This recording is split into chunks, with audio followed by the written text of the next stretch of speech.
আসসালামু আলাইকুম। সকালে খুব তাড়াহুড়া থাকে। মেঘ স্কুলে যাবার পর কিছুক্ষণ একটু সময় মেলে। বাজারগুলো গুছিয়ে রেখে ধোয়া কাপড়গুলো যেগুলো বিছানায় জড়ো হয়ে আছে সেগুলো সরাবো। নাস্তা, গাছের পরিচর্যা, হোম অর্গানাইজ করা সব কিছুর সময়কাল ৮টা থেকে 10:45 পর্যন্ত। এরপর অফিস টাইম শুরু। দারাজ থেকে এটা কিনলাম, কেমন হলো বলেন তো? হাঁড়ি বাসন ধোয়ার জিনিসগুলো এখন থেকে গুছিয়ে রাখা যাবে আর শুকনাও থাকবে। একটা মিটিং তাড়াতাড়ি শেষ হবার ফাঁকে সময় পেলাম হেয়ার মাস্ক অ্যাপ্লাই করার জন্য। চুলগুলো ভীষণ ড্যামেজ হয়েছে এবার কালার করার পর।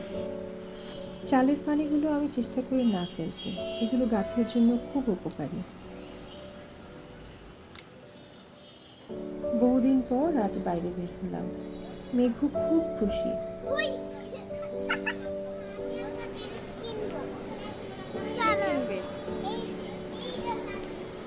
কেনাকাটা শেষ করে আমরা একটু নাস্তা করতে গেলাম।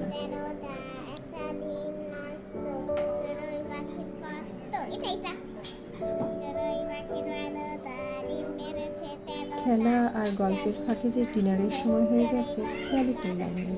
পরিবারের সাথে আরেকটা সুন্দর দিন এভাবেই পার করলাম, আলহামদুলিল্লাহ।